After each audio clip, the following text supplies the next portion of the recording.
This podcast is a quest for well-being, a quest for a meaningful life through the exploration of fundamental truth. Enlightening ideas, insights on physical, mental, and spiritual health.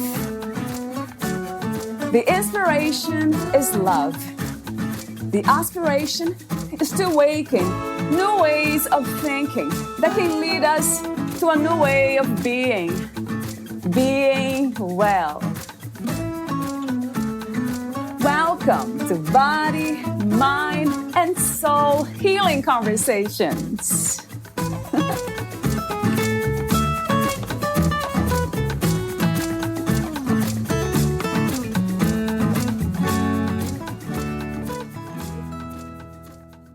Stories are how we as people communicate. They are instrumental for how we relate to members of family, community, or strangers who we find deep compassion for. Valeria interviews Douglas Weissman, the author of Life Between Seconds. Douglas Weissman is a Los Angeles native who has lived in Florence, Rome, Sydney, and San Francisco. He can always be swayed by a good cookie or bad ice cream, because even bad ice cream is pretty good. He writes stories of friendship, of finding beauty in the grotesque, of finding magic in the mundane. Stories about building bridges, about burning bridges, about growing trees, about turning trees into bridges, and the ways strangers find common ground. His young adult series and new adult novel were released by Histria Press in fall 2016.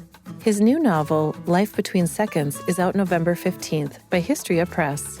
He is a graduate of the Master of Fine Arts program in creative writing at the University of San Francisco and currently lives in Los Angeles with his gorgeous wife, fun-loving daughter, anxious dog, and indifferent cat. By the time you read this, he will probably have another cat. Meet Douglas at douglasweissman.com. Here's the interview with Douglas Weissman.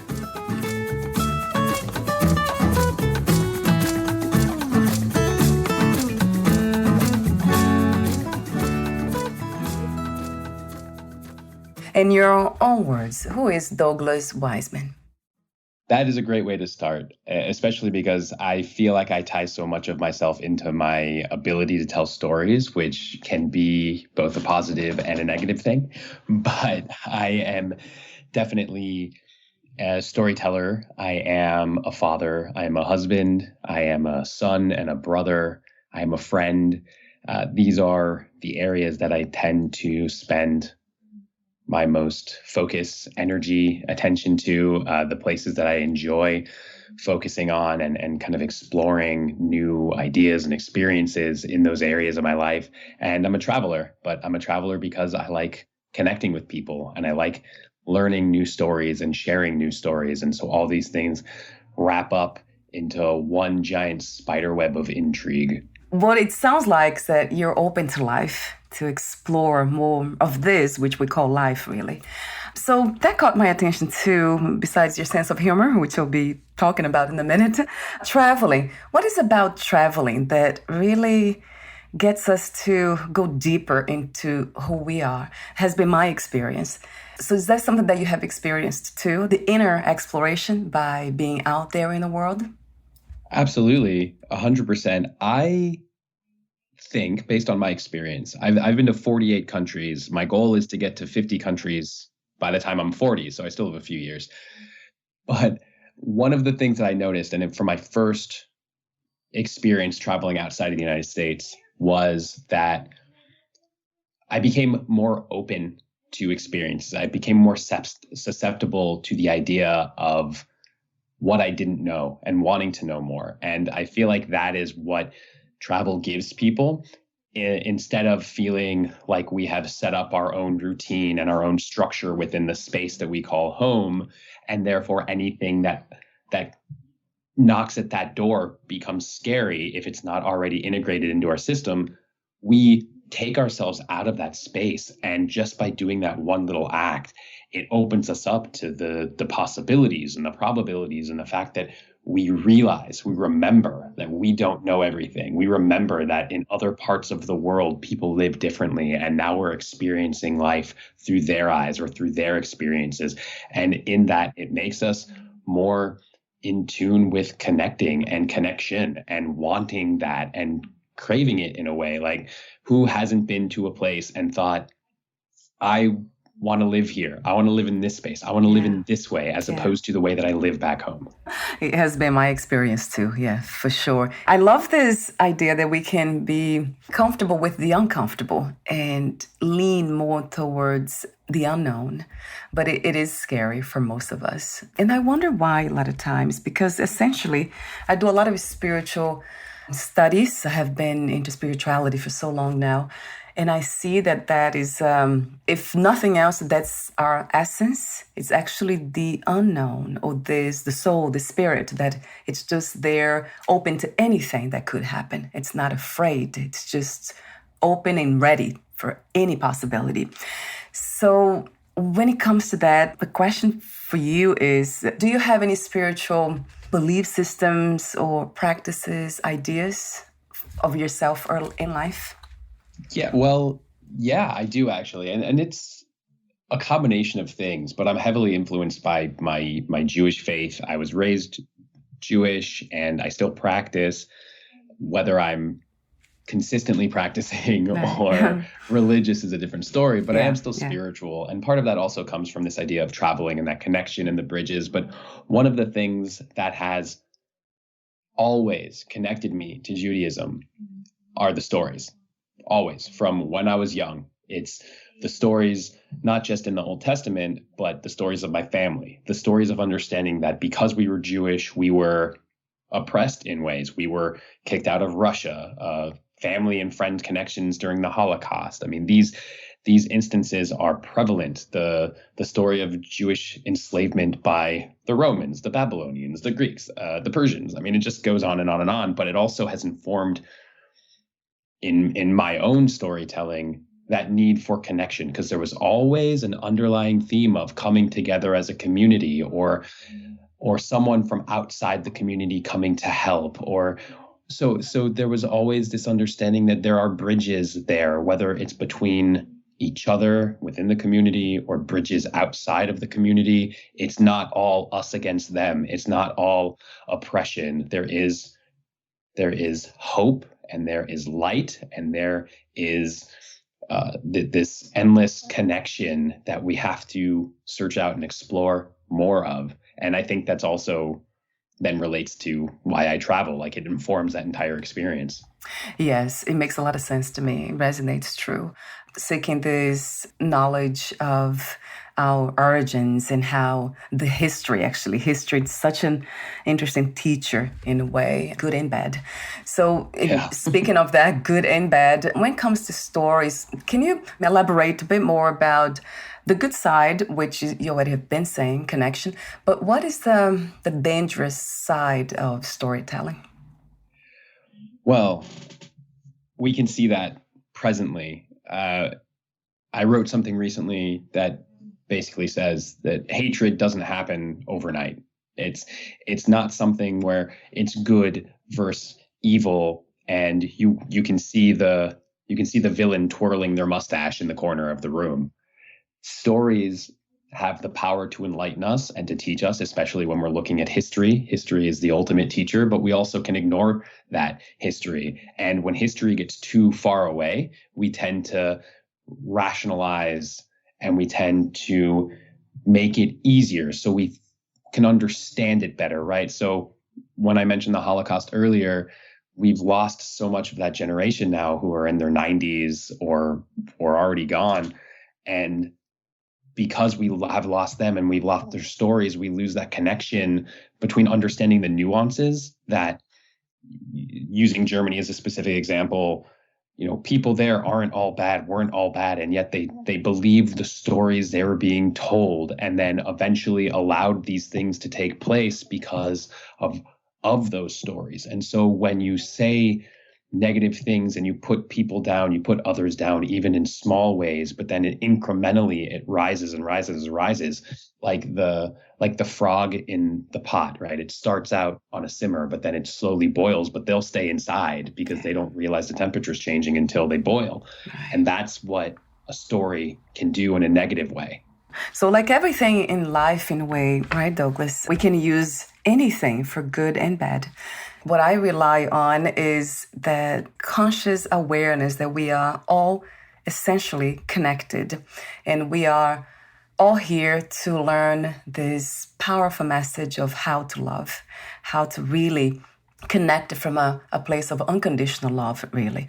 No, but I completely agree with you. I mean, on some mornings, I am sitting there trying to get work done before I have to take my daughter to school. And then I'm rushing to get her in the car and then rushing to get to school and then rushing home.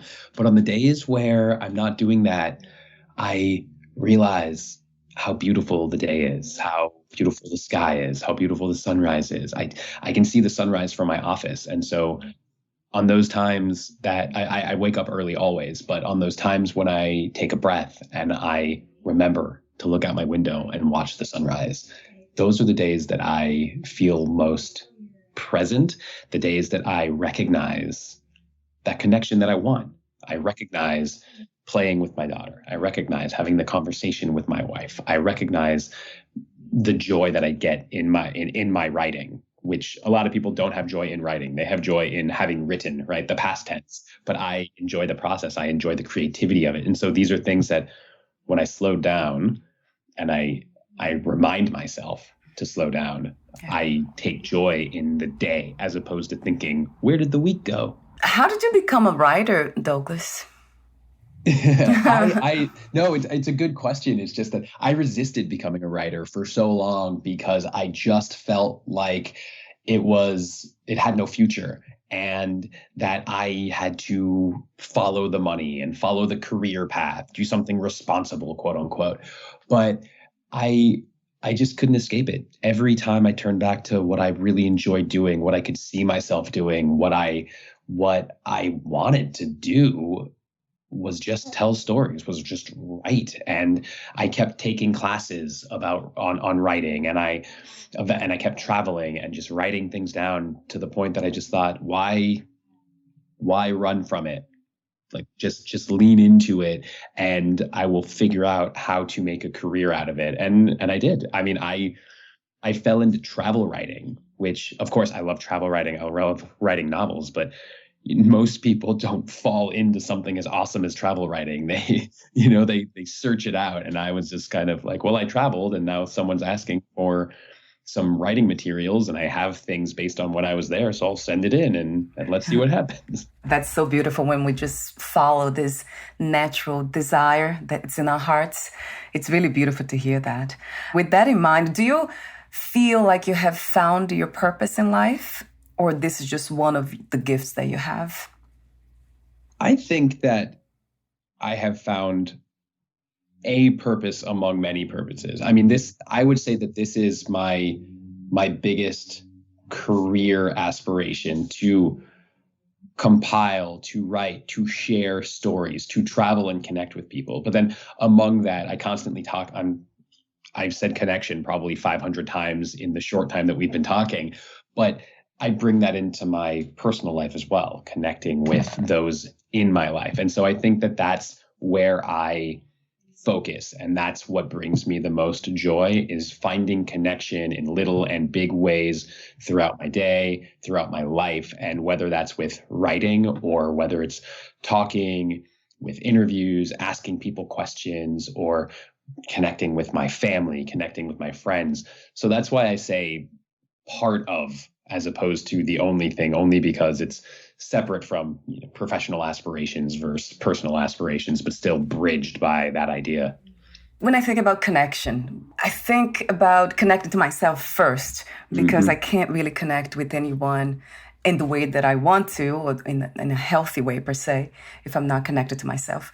But how does it feel for you to be connected to yourself?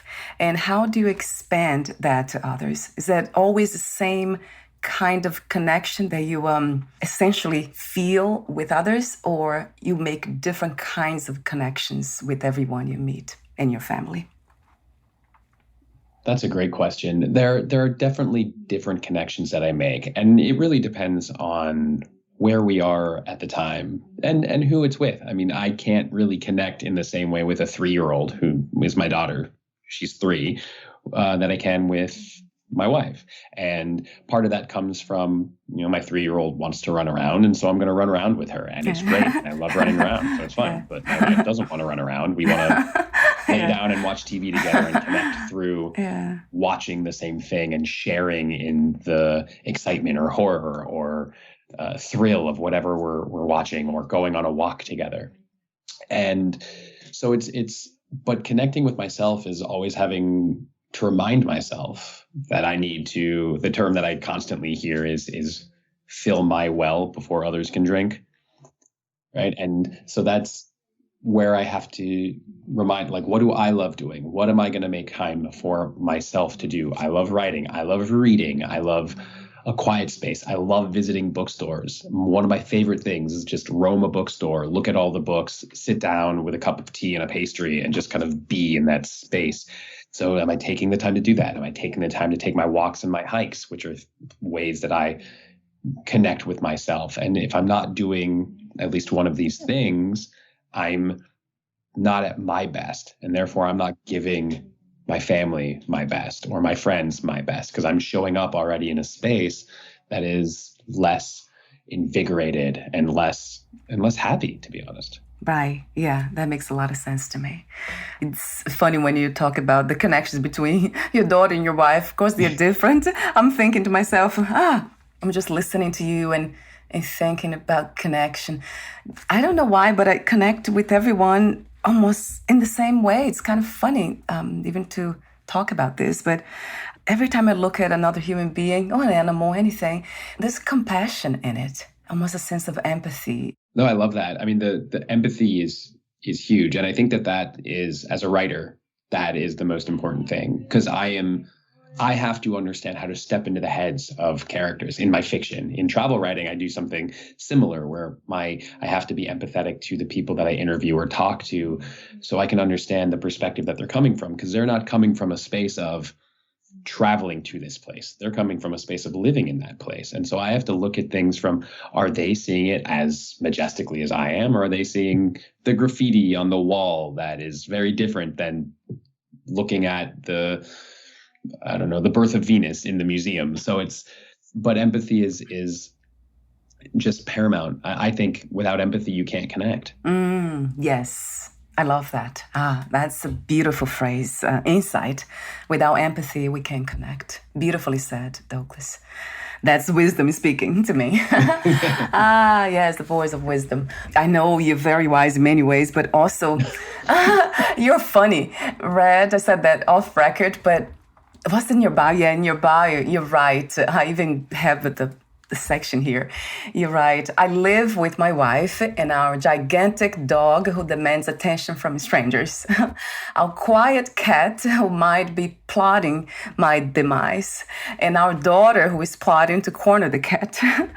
I was laughing then and I'm laughing now. It's just, it opens the heart when you read something like this. It's very simple. You actually kind of being very truthful. I mean, so simple, but true. That is, it opens the heart and it's fun. It brings a smile to our face.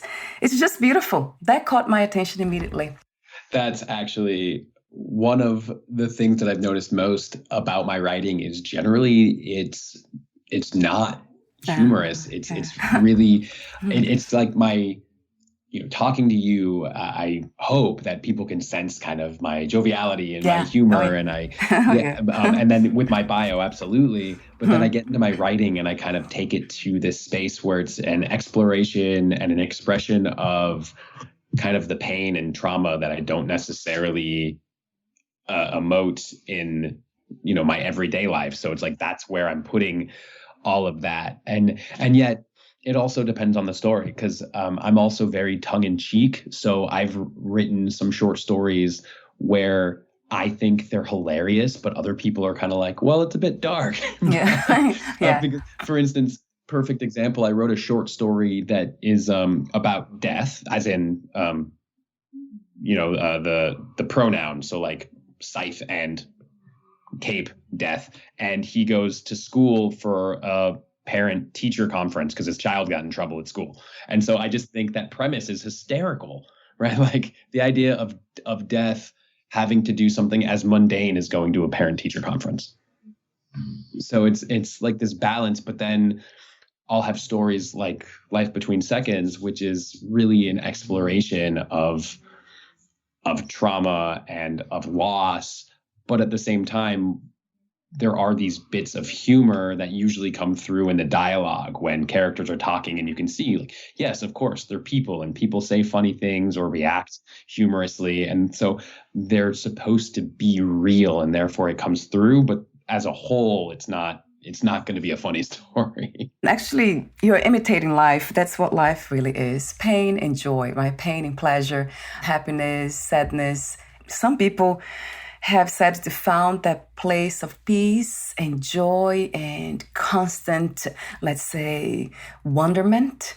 But I don't know. I have not met too many people. I actually know one who lives only within those spaces. They are always kind of dancing between duality, going happy, unhappiness, perhaps with longer gaps for some of us. But I think that's what life is all about, isn't it?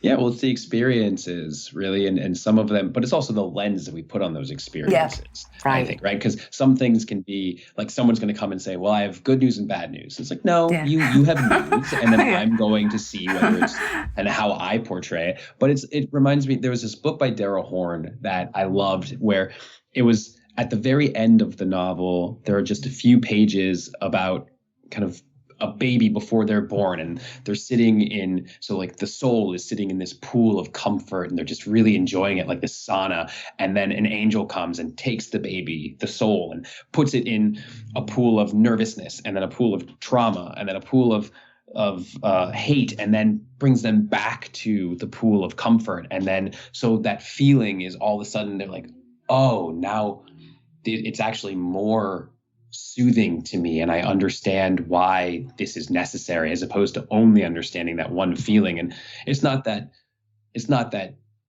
you shouldn't or couldn't look at things only in a good lens, or in a happy lens, but just that kind of that idea of you understand joy because of grief, or you understand love because of hate. That duality can inform each other, because that is life. Like, it's not that you can't have one without the other, but it's just that you don't necessarily need them in equal degree.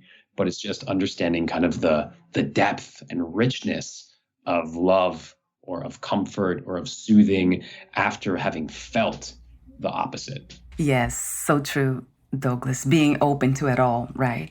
What do you feel or think is the purpose of the human experience? Well, I think it is the experience.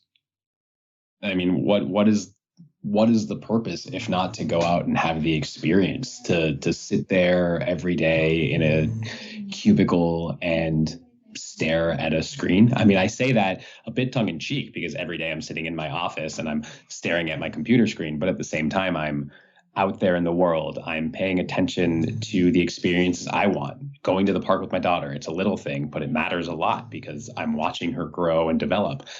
Cooking with my wife, because I love cooking, and there are flavors that we both enjoy and flavors that we're still discovering. We were in Egypt in September, and we found a couple of new dishes that we're like, oh, we need to eat this at home. This is amazing.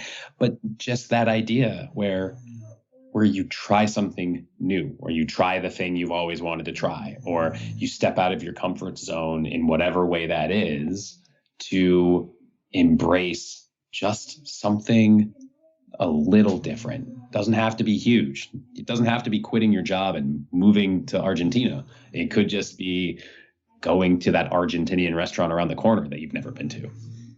That's a very profound answer to a simple question, which is not that simple. But I wouldn't say that's a simple question at all. Yeah, right. But the way you responded to that, the experience, right? And finding ways to respond to each experience differently than we have been doing.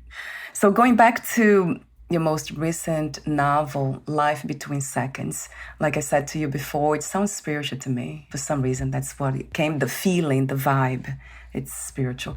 But you explore the themes of loss, regret, guilt, family, friendship.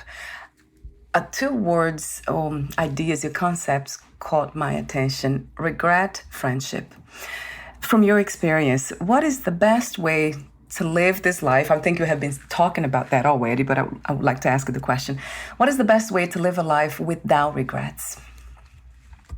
That is such a hard question. And it can be informed in so many ways, because there are those ideas of, oh, don't regret anything because it's the learned experience, right? Or there's the ideas of, oh, look back and, regret what you haven't done. So there are so many kind of, I only say cliches in the term of known phrases, but not in terms of negative phrases. But there are so many different ways that people have spoken about regret that it's difficult. In my personal opinion, I definitely have things that I've done that I regret. And I regret them for different reasons because of how I look back and how I felt, oh, if only I had known this then. And it's not necessarily missed opportunities, but it could have been actions I took or didn't take, or when I had the opportunity to rise to the occasion and I didn't. And I've still ended up in a wonderful place in my life. But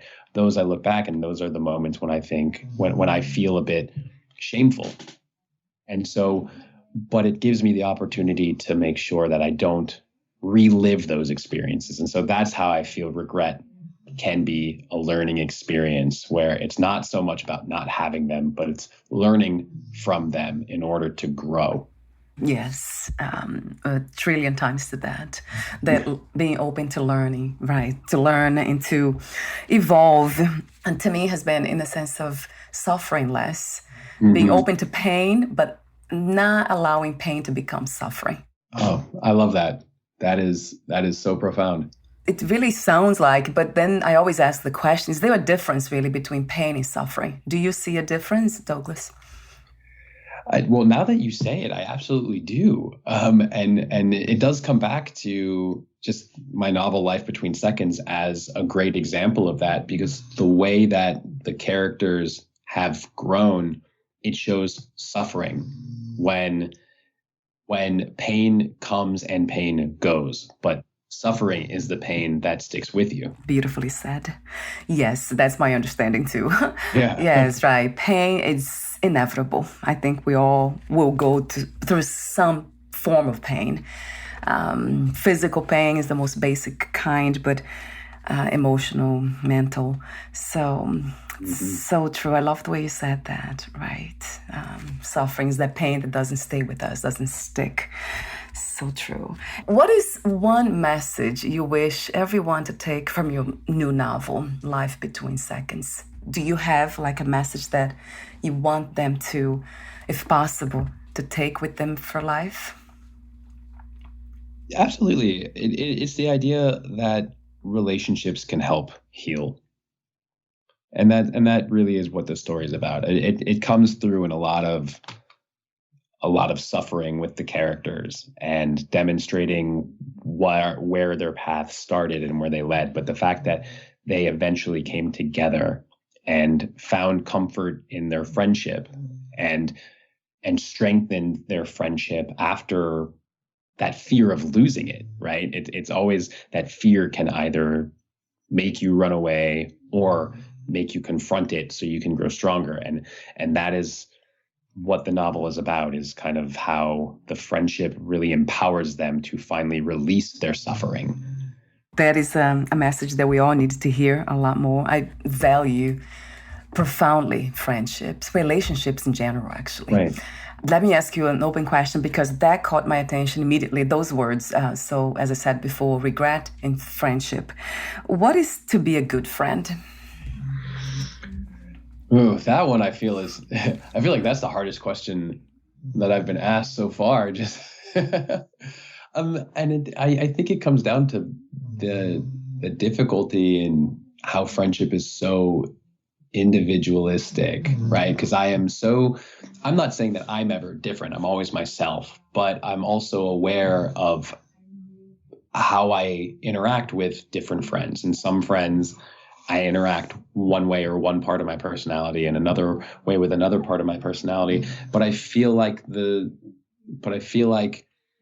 the common thread is presence, right? I'm demonstrating that I'm present. I'm here. We're here for shared experiences. We're here to let you know that, oh, your grandmother died. I am here for support. Oh, it's your birthday. I am here for support, right? There's always that supportive nature to both celebrate in the good times and help grieve in the bad times, or help heal in the bad times.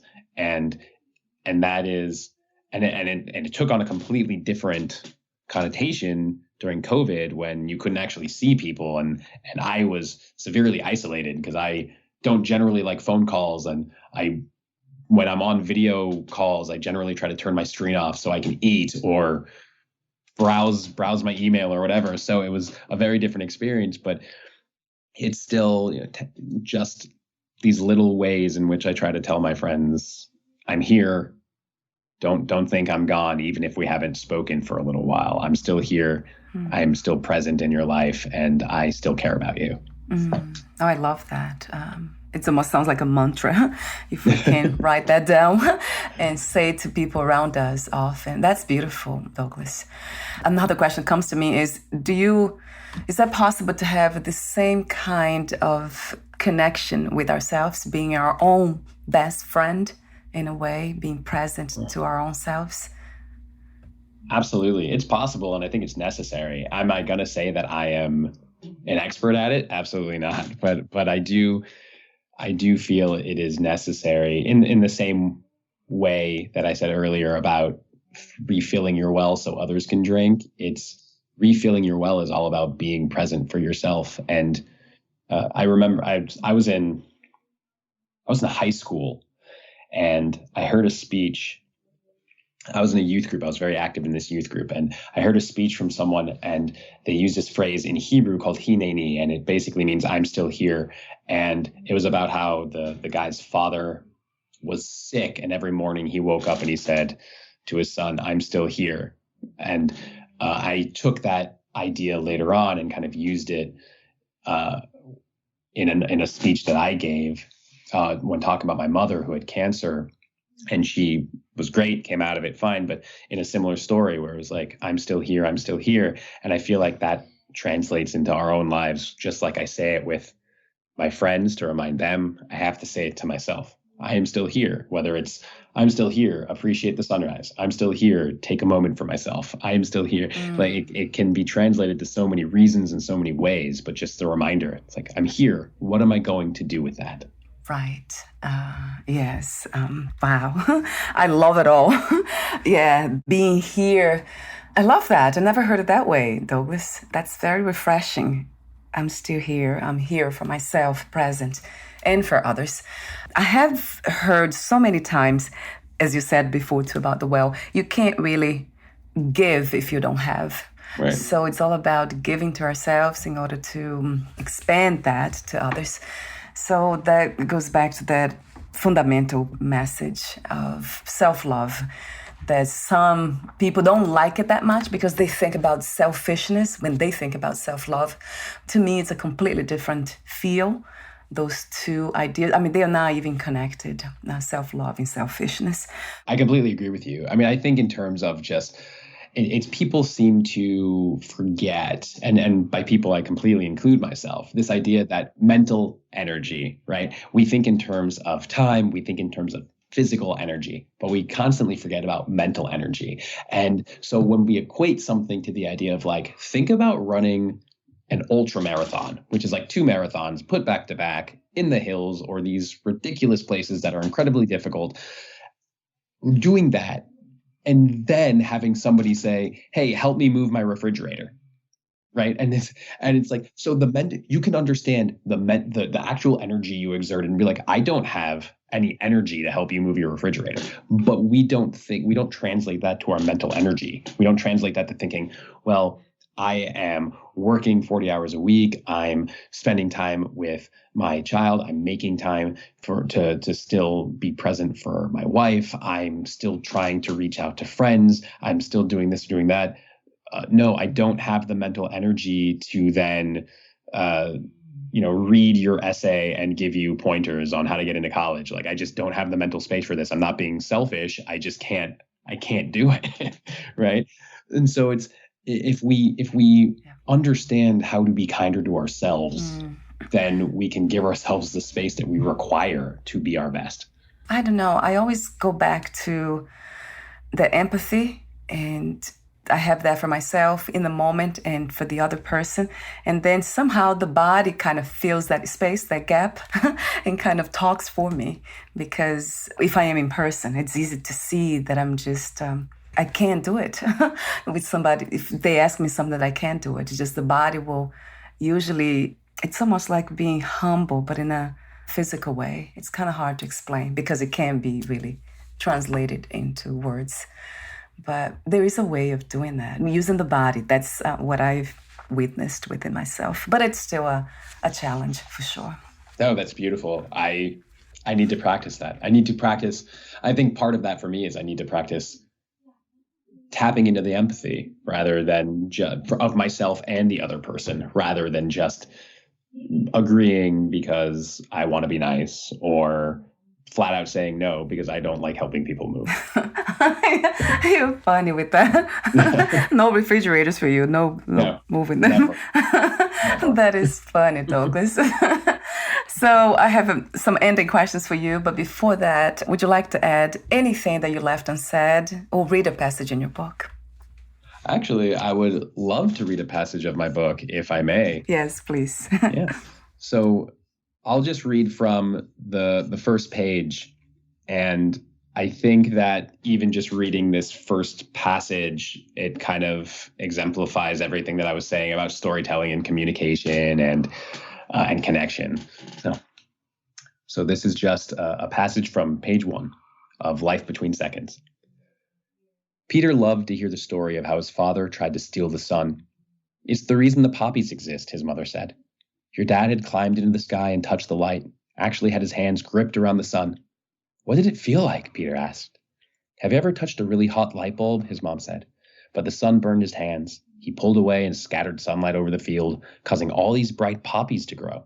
The sun, angry for having been caught, fell that night. It falls every night. But that was the first time.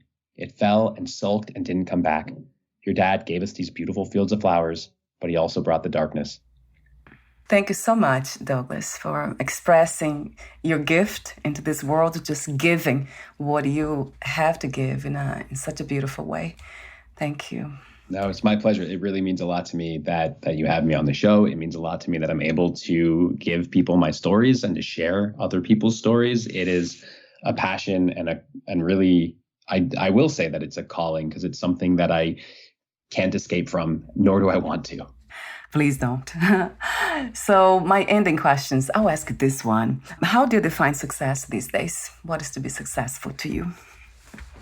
Ooh, that is a great one. And I feel like it changes daily, but the consistent elements are always the same. Giving myself time to exercise, write, read, learn, and spend time with my daughter, my wife, and myself.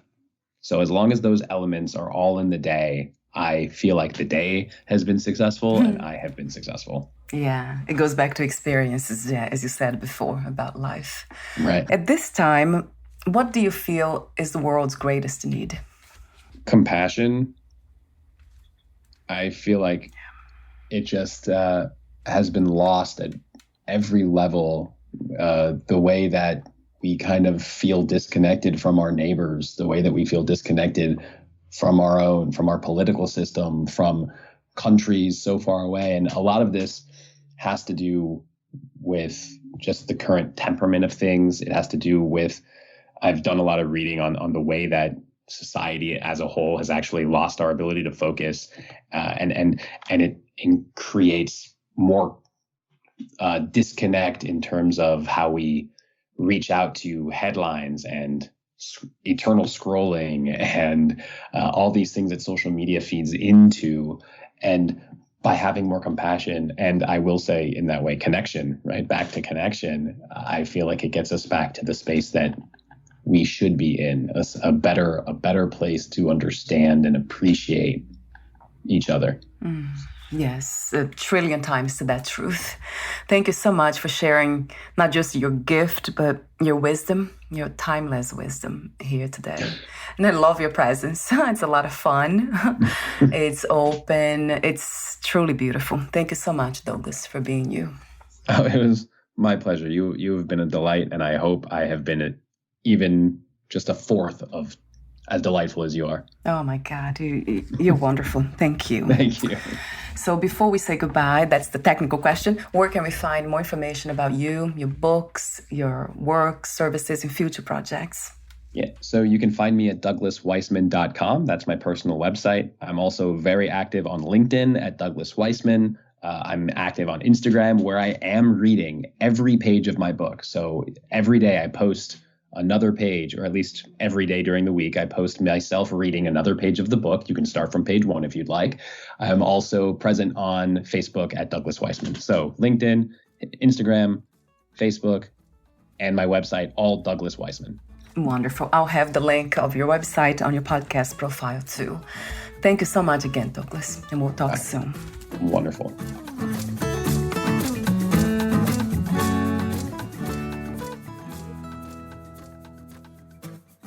Thank you for listening. To learn more about Douglas Weissman and his work, please visit douglasweissman.com.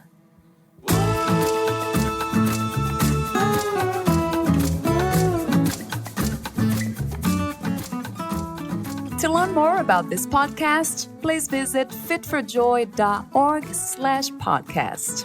Thank you again for listening, and bye for now.